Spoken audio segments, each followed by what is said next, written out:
जय हिंद फ्रेंड्स। आज हम हिमालय का प्रादेशिक विभाजन देखेंगे। इसके पहले हमने हिमालय पढ़ा था, जिसमें हमने ट्रांस हिमालय, महान हिमालय, लघु हिमालय और शिवालिक के बारे में बात कर ली थी कि ट्रांस हिमालय के 3 भाग थे, कौन कौन से, काराकोरम, लद्दाख और जास्कर।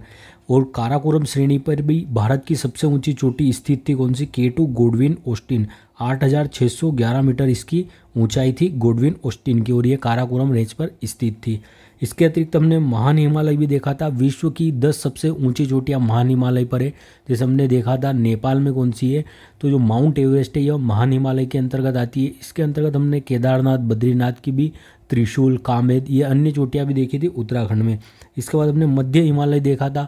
मध्य हिमालय जहाँ पर छोटी छोटी घाटियाँ थी उन्हें दून और द्वार के नाम से जाते थे हम, जैसे देहरादून और हरिद्वार। छोटे छोटे घास के मैदान थे जम्मू कश्मीर में, जिन्हें गुलमर्ग और सोनमर्ग के नाम से जानते थे। और हरिद्वार में छोटे छोटे, उत्तराखंड में भी घास के मैदान देखे थे हमने। तो इस तरह हमने जो ट्रांस हिमालय है, महान हिमालय, लघु हिमालय और शिवालिक हिमालय को देख लिया है। आज हम हिमालय का प्रादेशिक विभाजन देखेंगे, लेकिन नदियों के आधार पर होगा यह हिमालय का प्रादेशिक विभाजन। और यह सिडनी बुर्नार्ड नामक वैज्ञानिक द्वारा किया गया है, नदियों के आधार पर हिमालय का विभाजन। किस तरह से आप यहाँ देख सकते हैं, आपको यहाँ सबसे पूर्व, सबसे पश्चिम में एक नदी दिखेगी, कौन सी, सिंधु नदी। तो सिंधु से सतलज, सिंधु से सतलज, सिंधु से सतलज के मध्य जो हिमालय है, इसे पंजाब या कश्मीर हिमालय के नाम से जाना जाता है। जो सिंधु से सतलज, जो सतलज से काली, सतलज से काली नदी के मध्य, इसे किस नाम से जानते हैं, कुमायूं हिमालय के नाम से जानते हैं, जो उत्तराखंड में मुख्य रूप से विस्तार है। और जो सिंधु से सतलज, सतलज से काली और जो काली से तीस्ता के मध्य है, इसे नेपाल हिमालय के नाम से जानते हैं। और यही सर्वाधिक लंबा हिमालय है, नेपाल हिमालय। इसके बाद जो तीस्ता से ब्रह्मपुत्र नदी के मध्य जो हिमालय है, इसे असम हिमालय के नाम से जाना जाता है। तो हम इन हिमालय को पढ़ेंगे और इन हिमालय की विशेषताओं को भी देखते हैं। पंजाब हिमालय या कश्मीर हिमालय, यह कहाँ से, सिंधु नदी से लगाकर सतलज नदी तक है। कुमायूं हिमालय हमारा कहाँ से, तो यह सतलज नदी से लगाकर काली नदी तक है। और काली नदी से तीस्ता नदी तक नेपाल हिमालय है। और तीस्ता से ब्रह्मपुत्र तक हमारा असम हिमालय फैला हुआ है। और हमने पहले देखा था असम कितने किलोमीटर में, जो हिमालय हमारा कितने किलोमीटर में फैला है, तो लगभग 2500 किलोमीटर में हमारे हिमालय का विस्तार है। जो हिमालय है यह पूर्व में चौड़ाई कम है इसकी और ऊंचाई अधिक है, और पश्चिम में इसकी चौड़ाई अधिक मिलेगी और ऊंचाई कम मिलेगी। तो हम अब देख लिया, हम आगे अब थ्योरी के रूप में इसे देख लेते हैं। आपने यहाँ पे समझ लिया कि किस तरीके से हिमालय का विस्तार है, कौन कौन सी नदियों के बीच में, और नदियों के आधार पर किसने बांटा है हिमालय को, सिडनी बुर्नार्ड के द्वारा। तो आइए आगे हम देखते हैं पंजाब हिमालय। यह सिंधु से सतलज नदियों के मध्य स्थित है, कौन सा, पंजाब हिमालय आपका। और इसकी लंबाई 560 किलोमीटर है। इसके अंतर्गत आने वाली प्रमुख श्रृंखलाएं कौन सी है, तो काराकोरम श्रेणी, लद्दाख, जास्कर, पीर पंजाल और धौलाधर। काराकोरम, लद्दाख, जास्कर, पीर पंजाल और धौलाधर श्रेणियाँ इसके अंतर्गत आती है पंजाब हिमालय के अंतर्गत। और जो वैष्णो देवी, अमरनाथ की गुफा, ये प्रमुख दर्शनीय स्थल है, यह पंजाब हिमालय के अंतर्गत आते हैं। नेक्स्ट है हमारा कुमायूं हिमालय। कुमायूं हिमालय जो हमारा है सतलज से काली नदियों के मध्य स्थित है। कुमायूं हिमालय हमारा सतलज से काली नदी के मध्य स्थित है, और इसकी कुल लंबाई 320 किलोमीटर है। इसकी सर्वोच्च चोटी नंदा देवी है, जो उत्तराखंड में है। नंदा देवी इसकी सर्वोच्च चोटी है। केदारनाथ, बद्रीनाथ, गंगोत्री, यमुनोत्री इसकी अन्य चोटियाँ हैं जो कुमायूं हिमालय में स्थित है। और कुमायूं हिमालय अर्थात जो उत्तराखंड वाला रीजन है, कुमायूं हिमालय इसका पूर्वी भाग है जो उत्तराखंड में, और इसका पश्चिमी जो भाग है उसे गढ़वाल हिमालय के नाम से भी जाना जाता है। तो सतलज से काली नदी के मध्य कौन सा हिमालय होता है, कुमायूं हिमालय। ऐसे आपसे पूछ सकता है कि जो काली नदी से तीस्ता, जो सतलज नदी से काली नदी के मध्य स्थित हिमालय है, इस हिमालय को किस नाम से जानते हैं, तो कुमायूं हिमालय हो गया। इसके बाद हम नेपाल हिमालय देखते हैं। नेपाल हिमालय का विस्तार आपको काली नदी से तीस्ता नदी के मध्य दिखेगा। काली नदी से लगा के तीस्ता नदी तक आपको नेपाल हिमालय देखना मिलेगा, जो यह सबसे लंबा हिमालय, हमने देखा था, अभी बात करी थी कि इसकी लंबाई कितनी है, 800 किलोमीटर है।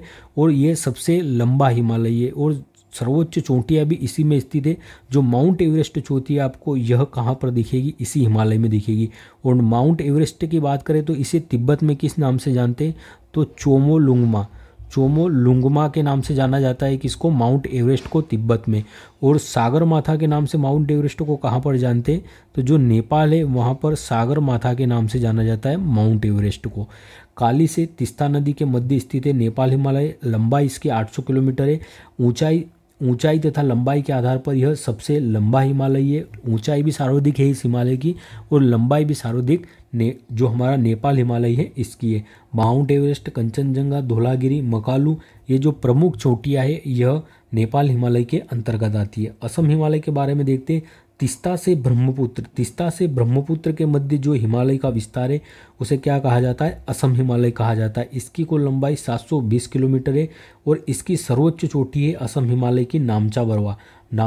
हमने देखा था, हिमालय पढ़ा था तब, कि जो नग्गा पर्वत है ये हिमालय की सबसे पश्चिमी चोटी है। नग्गा पर्वत जम्मू कश्मीर में, और सबसे जो पूर्वी चोटी ये कौन सी? नामचा बरवा है। अरुणाचल प्रदेश में नामचा बरवा चोटी है, ये हिमालय की सबसे पूर्वी चोटी है। तो कौन सी नदियों के बीच है? तीस्ता और ब्रह्मपुत्र। और सर्वोच्च चोटी कौन सी? असम हिमालय की नामचा बरवा। भूटान, सिक्किम, असम और अरुणाचल प्रदेश में इस हिमालय का विस्तार है। तो सिडनी बुर्नार्ड के अनुसार हिमालय को 4 भागों में बांटा गया है। नदियों के आधार पर पहली नदी सिंधु से सतलज तक कौन सा हिमालय? कश्मीर हिमालय या पंजाब हिमालय कहा जाता है। जो सतलज नदी से काली नदी तक है उसे किस नाम से जानते हैं? इसे कुमायूं हिमालय के नाम से जाना जाता है। और जो काली नदी से तीस्ता नदी तक विस्तार है इसे नेपाल हिमालय के नाम से जानते हैं। और यही सर्वाधिक लंबा और ऊंचा हिमालय, इसकी 800 किलोमीटर लंबाई है। और इसके बाद जो हमारी तीस्ता नदी है, तीस्ता नदी से ब्रह्मपुत्र के मध्य कौन सा? असम हिमालय स्थित है। तो ये किसने बांटा है? सिडनी बुर्नार्ड ने बांटा है हिमालय को नदियों के आधार पर। अब आगे हम देख लेते उत्तर का विशाल मैदान। उत्तर के विशाल मैदान को देख लेते हैं। उत्तर के विशाल मैदान को इस तरह देखेंगे हम कि यह हिमालयी क्षेत्र से अधिकतर नदियाँ कहाँ से निकलती है? ऊंचाई वाले भागों से निकलती है। तो ऊंचाई हिमालयी क्षेत्र से जब नदियाँ निकलती है तो यह हिमालयी क्षेत्रों के ग्लेशियर से निकलते हुए आगे प्रवाहित होती है। तो ये कुछ स्थलाकृतियों का निर्माण करती है। अलग अलग जगह पर अलग अलग प्राकृतिक विशेषताओं के कारण अलग अलग स्थलाकृतियों का निर्माण करती है। जब नदियाँ युवा अवस्था में होती है, अर्थात जब वह उद्गमित होती है, जब पहाड़ी क्षेत्र में प्रवाहित होती है, तो तब उसे क्या कहा जाता है? नदियाँ युवा अवस्था में नदियाँ अपने साथ जो बड़े बड़े कंकर पत्थर है इनको लाती है बहाकर हिमालयी क्षेत्र से। और इन हिमालयी क्षेत्र के जो हिमालय के पाँव होता है जिसे हिमालय का पाद क्षेत्र कहा जाता है, इस क्षेत्र में क्या करती है? जो बड़े बड़े बोल्डर होते हैं, जो बड़े बड़े पत्थर होते हैं, उनका जमाव कर देती है। बड़े बड़े पत्थरों का जमाव कहाँ पर करती है? जो शिवालिक का पाद है, अर्थात जो हिमालय का पाद होता है वहाँ पर बड़े बोल्डर रुक जाते हैं, क्योंकि वहाँ पर जो इसके बाद बहाव है नदी का थोड़ा सा स्लो हो जाता है। तो यहाँ पर बड़े बड़े पत्थरों का जमाव कर छोटे पत्थरों को प्रवाहित कर नदियाँ आगे प्रवाहित होती है। तो जिस क्षेत्र का निर्माण करती है नदियाँ, जो पर्वतों के पाद के पास, पेड़ के पास में, उसे भाबर के नाम से जानते हैं। कौन सा क्षेत्र कहा जाता है? भाबर के नाम से जानते हैं। और ये कैसा? कंकरीला, कंकड़ पत्थर वाला क्षेत्र होता है। जो कंकड़ पत्थर वाला क्षेत्र है वह जो होता है भाबर होता है। इसके आगे नदियाँ प्रवाहित होती है और जो महीम मलबा रहता है या जो महीम मिट्टी रहती है बारीक, उसका आगे जमाव करती है। यहाँ पर नदियाँ भाबर क्षेत्र में विलुप्त हो जाती है। किस प्रकार से विलुप्त हो जाती है?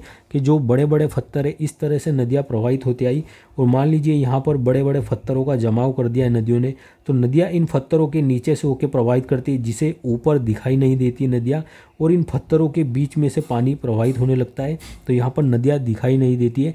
इसलिए किस क्षेत्र में नदियाँ विलुप्त हो जाती है? जो छोटी नदियाँ हैं, तो भाबर क्षेत्र में नदियाँ विलुप्त हो जाती है और ये कंकड़ पत्थर युक्त क्षेत्र है। इसके आगे नदियाँ प्रवाहित होते जाती है। तो एक समतल क्षेत्र होने के कारण जो नदी का जल है यह कई भागों में वितरित हो जाता है या फैल कर प्रवाहित होने लगता है। जो नदी का जल है यह फैल कर प्रवाहित होने लगता है, जिससे यहाँ दलदली क्षेत्र का निर्माण हो जाता है। और इस दलदली क्षेत्र को किस नाम से जानते हैं हम? इस दलदली क्षेत्र को हम जानते हैं तराई के नाम से। किस नाम से?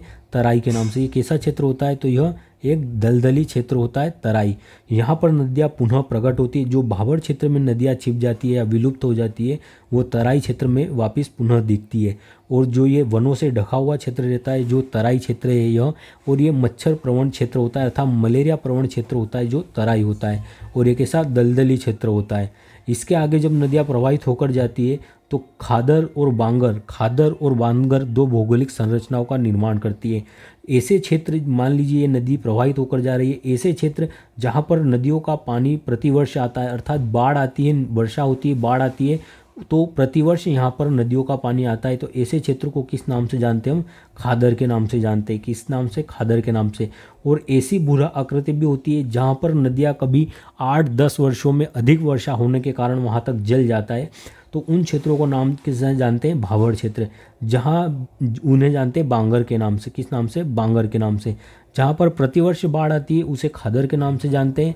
और जहाँ पर कई 8-10, 3-4, 5-10 वर्षों में जो बाढ़ आती है उसे किस नाम से जानते हैं? बांगर के नाम से जाना जाता है। इसमें खादर सर्वाधिक उपजाऊ मिट्टी होती है और बांगर ये होती है, इसलिए कंकरीली मिट्टी होती है जिसे भूड़ भी कहा जाता है पंजाब वाले क्षेत्र में। तो इसको हम अब थ्योरी के रूप में देख लेते हैं कि किस प्रकार से नदियों का उद्गम होता है और नदियाँ हिमालयी क्षेत्र में प्रवाहित होकर आती है।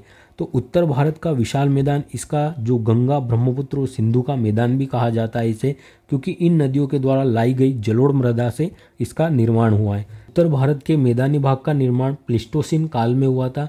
हिमालयी नदियों द्वारा लाए गए अवसादों के निक्षेपण से इसका निर्माण हुआ है। निक्षेपण अर्थात जमाव। तो उत्तर भारत के मैदानी भाग का निर्माण प्लीस्टोसीन काल में हुआ है और हिमालयी नदियों के द्वारा लाए गए अवसादों के निक्षेपण से इसका निर्माण हुआ है। 3200 किलोमीटर की लंबाई में विस्तृत यह मैदानी भाग 3200 किलोमीटर की लंबाई में विस्तृत यह मैदानी भाग 150 से 300 किलोमीटर चौड़ाई है।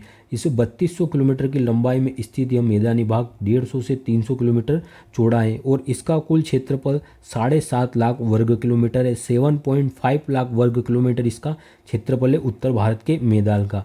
और जो उत्तर भारत का क्षेत्र है यह जलोढ़ मिट्टी से निर्मित है, इसलिए जो भारत का सर्वाधिक जनघनत्व है या जो भारत का सर्वाधिक मानव संसाधन कहाँ निवास करता है, तो यह उत्तर भारत में निवास करता है। और उत्तर भारत का जो मैदान है इसे ही भारत का अन्न भंडार कहा जाता है, क्योंकि सर्वाधिक जो खाद्य उत्पादन है जलोढ़ मिट्टी में ही जलोढ़ मिट्टी उपजाऊ होती है और भारत का जो सर्वाधिक खाद्यान्न है यह इसी मैदान में उपजाऊ होता है। जैसे उत्तर प्रदेश, पश्चिम बंगाल, बिहार में यह फैला हुआ है, तो जो उत्तर प्रदेश है यह खाद्यान्न फसलों का सबसे बड़ा उत्पादन है।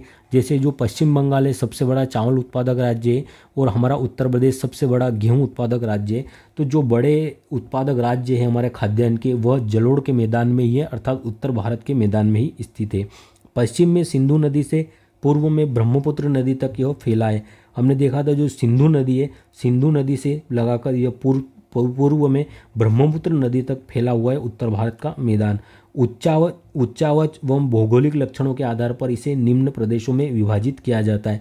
उच्चावच अर्थात जो ऊंचा नीचा या जो विपरीत परिस्थितियां हैं उनमें, अर्थात जो हमने भी भौतिक लक्षण देखे हमने भाबर, तराई, खादर, बांगर, तो उन भौतिक लक्षणों के आधार पर इसे 4 भागों में बांटा जाता है। अभी हमने देख लिया 4 भाग कौन कौन से हैं। सबसे पहले भाबर का निर्माण होता है, इसके बाद तराई का निर्माण करती है, इसके बाद खादर और बांगर का निर्माण होता है और अंत में जब नदियाँ वृद्धावस्था में हो जाती है, बूढ़ी हो जाती है वृद्धावस्था में, तो अंत में यह डेल्टा का निर्माण करती है। समुद्र या सागर में मिलने से पहले डेल्टा का निर्माण करती है नदियाँ वृद्धावस्था में।